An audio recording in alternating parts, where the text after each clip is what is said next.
Tiene la palabra ahora el excelentísimo señor don Gonzalo Moliner, presidente del Tribunal Supremo y del Consejo General del Poder Judicial. Excelentísimas autoridades, premiados en el día de hoy, compañeros, amigos, es para mí un honor y me produce una gran satisfacción participar en esta solemne ceremonia de entrega de los premios Derechos Humanos que concede la Fundación del Consejo General de la Abogacía en esta su ya 14ª edición y en el seno de la conferencia anual de esta institución.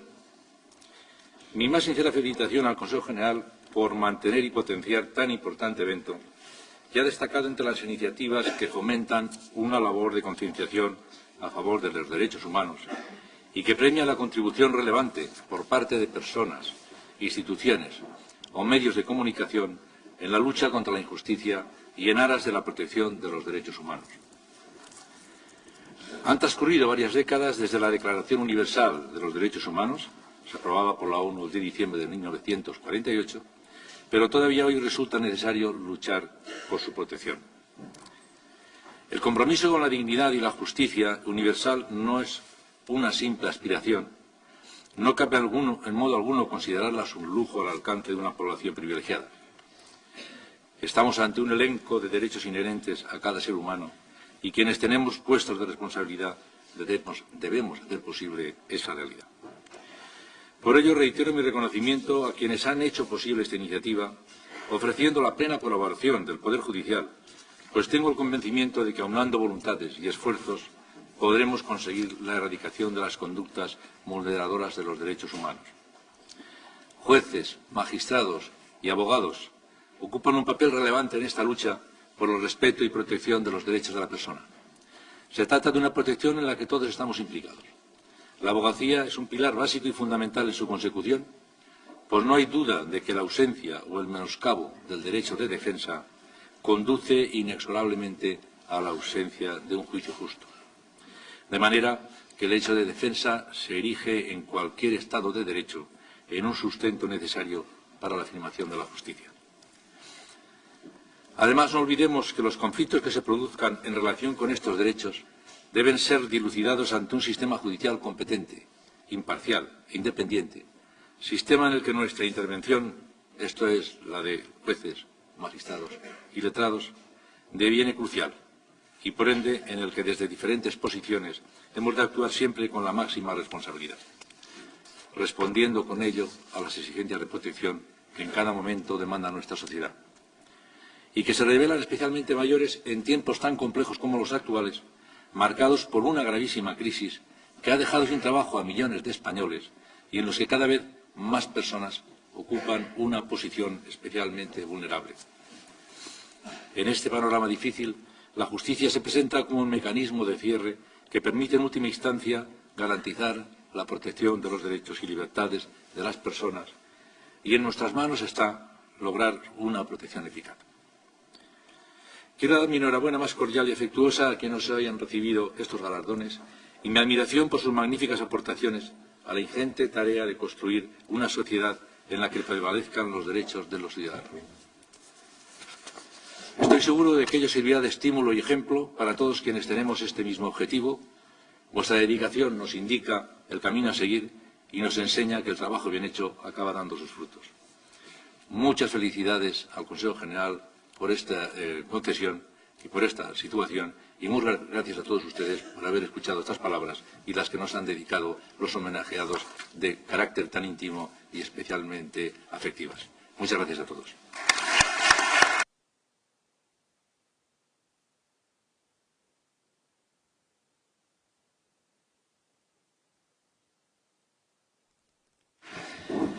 Tiene ahora la palabra el excelentísimo señor don Pascual Sala, presidente del Tribunal Constitucional. Sí, buenas noches, señoras y señores. Muchas gracias, querido presidente del Consejo General de la Abogacía Española, los compañeros de mesa, la secretaria general de la misma institución, el presidente del Tribunal Supremo y del Consejo General del Poder Judicial, el presidente de la Mutualidad de la Abogacía, los que han recibido los premios Derechos Humanos que concede anualmente, con una tradición digna del mejor encomio, el Consejo General de la Abogacía Española, y a todos los presentes por llenar este hermoso y al propio tiempo funcional salón de actos que ha permitido la realización de un acto no solamente entrañable, sino muy importante, porque la protección de los derechos fundamentales y la defensa de los mismos es sin duda alguna uno de los síntomas, como todos sabemos, uno de los elementos básicos de la existencia del Estado constitucional. A mí en estas ocasiones me gusta siempre recordar algo que desde los albores del propio Estado constitucional se ha venido estableciendo con palabras que son medidas que no sobra ninguna y que no falta ninguna, y con la propia solemnidad que tienen siempre los acontecimientos históricos. Me refiero a una declaración de derechos del hombre y del ciudadano que aprobara la Asamblea Nacional Francesa la lejana noche del 26 de agosto de 1789, cuando en su artículo 16 estableció tajantemente, digo, con palabras tan medidas, que toda sociedad en que la garantía de los derechos no esté asegurada ni determinada la división de poderes no tiene Constitución. Un Estado constitucional exige como primero de sus requisitos la protección y garantía de los derechos fundamentales. Y en esta protección de los derechos fundamentales, de los derechos de la persona, de los derechos humanos, como los distintos instrumentos internacionales conocen precisamente esta materia, es básica, se ha destacado ya también con anterioridad, la intervención de los jueces y sobre todo también de la abogacía. En un sistema de justicia constitucional concentrada como es el español, es decir, aquel que no atribuye a los jueces la posibilidad de inaplicar las leyes por considerarla contraria a la Constitución y en la medida en que nos afecta esta noche a los derechos fundamentales, la labor del abogado es fundamental también, por cuanto que la legitimación precisamente para promover el planteamiento de cuestiones de inconstitucionalidad ante el Tribunal Constitucional, que en este sistema, digo, de jurisdicción constitucional concentrada, reivindica para sí única y exclusivamente la posibilidad de declarar la inconstitucionalidad de normas con rango de ley, la intervención del abogado proponiendo al juez para que interponga o plantee la cuestión de inconstitucionalidad es básica. Pero sobre todo la intervención del abogado en el proceso de protección de los derechos humanos, proceso de amparo. Saben ustedes que nuestro legislador constituyente no estableció una clasificación de los derechos fundamentales con un criterio material ni tampoco con un criterio sistemático. Solamente se fijó en el grado de protección que merecían estos derechos fundamentales. Los derechos fundamentales y libertades públicas tienen una protección especialísima, una protección ante la jurisdicción ordinaria con carácter preferente y sumario y subsidiariamente ante el Tribunal Constitucional. Es una protección inclusive frente al propio legislador, que ha de respetar el contenido básico de estos derechos fundamentales, contenido básico que viene establecido por la propia Constitución y también por la doctrina del Tribunal Constitucional en toda clase de procesos que debe ser aplicada también por la justicia ordinaria como prescribe terminantemente la Ley Orgánica del Poder Judicial. Yo quiero destacar aquí la labor, sobre todo, insisto una vez más, de la abogacía y en este aspecto de la abogacía española, en esta colaboración con la justicia, tanto la ordinaria como la constitucional, en la protección de los derechos fundamentales. Y quiero destacar igualmente la labor que realizan personas como las que hoy han recibido los premios Derechos Humanos por este Consejo General de la Abogacía Española, porque con todos ellos, naturalmente, el progreso y la protección de estos derechos, que vuelvo a recordar, es la pieza angular de un Estado constitucional, será siempre una efectividad. Muchas gracias por haberme escuchado.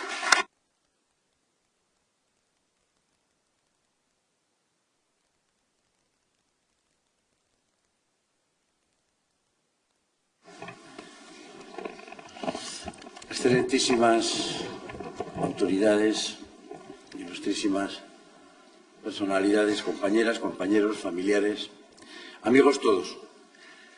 La gente del foro sabemos que no hay nada más peligroso que oír a un compañero que diga seré breve. Pero tengo que serlo. Tengo que serlo porque he excedido mucho el tiempo. Y como mal moderador, evidentemente tendré que dejar muchas de las cosas que tenía que decir. Me venía a la cabeza una gran lección que un día me dio Antonio del Moral, que le veo aquí el magistrado, nos ilustraba sobre el juicio más breve de la historia en la sala, en la imponente sala primera del Tribunal Supremo, cuando el presidente rogó a los letrados brevedad, dada la hora que se había hecho. Y el letrado, cuando le dieron la palabra, el letrado recurrente, solo dijo: pido justicia. Trasladó el presidente la palabra al letrado recurrido y dijo: amén. Me gustaría tener esa capacidad de síntesis, pero tengo algunas cosas que hacer. Tengo que agradecer, en primer lugar, a todos los premiados, Almudena, Federico, señor Anju, Lourdes, que hayáis ingresado en ese capítulo de gentes de nuestra casa, se ha dicho, abogados de referencia, abogados que nos tienen que guiar en nuestro cometido diario. Pero tengo que agradecer también, por primera vez, que nos hayan premiado con su presencia tanto el presidente del Tribunal Supremo y del Consejo del Poder Judicial como el presidente del Tribunal Constitucional. Es muy importante, sabemos, para nosotros, para los abogados, para la moral de Nacho, saber que los jueces y magistrados de alguna manera están comprometidos con la labor de la abogacía. Muchas gracias por todos los magistrados, fiscales y funcionarios en general que puedo ver. Muchísimas gracias, de verdad, porque nos hacéis falta. Han pasado muchas cosas en este año. Jesús, yo creo que ha agotado la mayor parte de los temas, pero sí me gustaría hacer alusión a algunas positivas y otras negativas. Positivas, quiero recordar las palabras del presidente del Tribunal Superior de Justicia de Andalucía, el magistrado estupendo Lorenzo Ríos, dirigiéndose a los abogados jóvenes con motivo de su Congreso Nacional en Granada. Y les decía, como el mejor de nuestros maestros: cuidado, no os creáis eso de que sois solo colaboradores. Falta un apellido. Colaboradores imprescindibles. Más aún, actores de justicia. Y esa lección, evidentemente, tenemos que dictarla machaconamente. El abogado resuelve el conflicto primero en su despacho. Hemos avanzado poco en mediación técnica, es cierto, hay que reconocerlo. No pasa nada, recuperaremos el tiempo. Pero cuantas veces se habla de mediación, yo me acuerdo de esa obligación no escrita que cumplimos todos cuando llega un asunto a nuestro despacho. La carta invitando a la parte contraria a solucionar el conflicto extrajudicialmente y de forma amistosa. Nos lo impone nuestro código ético, nuestro estatuto, nos impone la concordia. Y eso lo hacemos todos, a lo mejor con demasiada inercia, pero es lo cierto que las juventudes de la abogacía deberían tener al menos el apoyo de quienes hemos sabido desde hace muchísimos años que nuestra principal obligación es la concordia, y nuestros despachos tal vez sean los espacios más adecuados para evitar toda esa serie de problemas que surgen cuando el conflicto es trasladado a los tribunales. Hemos tenido varias desgracias irresolubles. A principios de año, el compañero malagueño Salvador Andrés era asesinado por un presunto cliente que llamaba a su despacho a esas horas tan normales en las que desarrollamos nuestros trabajos de madrugada, requerido para recibir un asesoramiento urgente, consiguió que le franquease la puerta y desde allí, amenazado de muerte, le llevó hasta un cajero y cuando obtuvo el botín le asesinó y lo metió en el capó de su coche. Por hacer lo que hacemos los abogados, trabajar hasta muy tarde, sin compañeros ya en el despacho, sin secretarias, expuestos al crimen. Pero aún no nos habíamos consolado, aún no nos habíamos equilibrado el ánimo, cuando a la compañera de Granada, Rosa Cobo, un ex cliente, mejor dicho, lo asesinaba también por cumplir la ética profesional, por no separarse de la deontología profesional, por no querer consignar hechos falsos en el escrito que debía presentar para exigir la custodia de los hijos. El cliente, descontento, estuvo acosándola, tuvo que despejarse, claro está, tuvo que renunciar al cliente y, a pesar de haber denunciado las amenazas, también fue asesinada e introducida en el capó de su coche.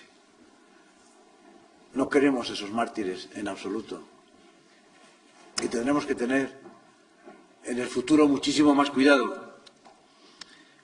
Pero creo que es importante que conozca la sociedad en actos públicos que la abogacía, por desgracia, también es una profesión de riesgo, sobre todo de unos riesgos que pueden evitarse con una mejor cultura del papel que ocupa el abogado en nuestra sociedad. Hemos tenido actividades, yo creo que brillantes, y especialmente voy a citar los centros de asesoramiento, mediación y defensa en general de las personas afectadas por el impago de hipotecas o por los desahucios consecuencia del impago de préstamos hipotecarios. Y hemos mantenido criterios discrepantes con el Gobierno en forma absolutamente natural, entiendo yo. Anteayer nos pedían que las aportaciones o las discusiones que tuviésemos se produjesen desde la cultura, desde la educación, y así nos hemos movido hasta este momento. A mí me ha gustado incluso encontrar, se hablaba esta mañana aquí, de la colección de fueros de 1247, en la que en el Código de Huesca hay un fuero con la rúbrica de justicia redenda e non vendenda, o sea, sobre otorgar justicia y no venderla. En esta norma se afirmaba que la justicia se administraba gratis y que los jueces y escribanos que cobrasen algún estipendio debían ser severamente castigados por la pérdida del oficio y la imposibilidad de ostentar ningún cargo futuro. Desde la cultura también podemos comprobar que la tradición española ha sido la gratuidad de la justicia, no el precio de la justicia. Y por eso seguiremos demandando de forma educada, de forma, por supuesto, civilizada, pero con la máxima firmeza y por la razón que nuestros invitados alegaban, en la convicción de la abogacía de que esas tasas, por lo menos esas tasas, entendemos que no son las ajustadas a derecho en este momento. Damos el acto por terminado y creo que no me he ido mucho de los 5 minutos. Muchas gracias.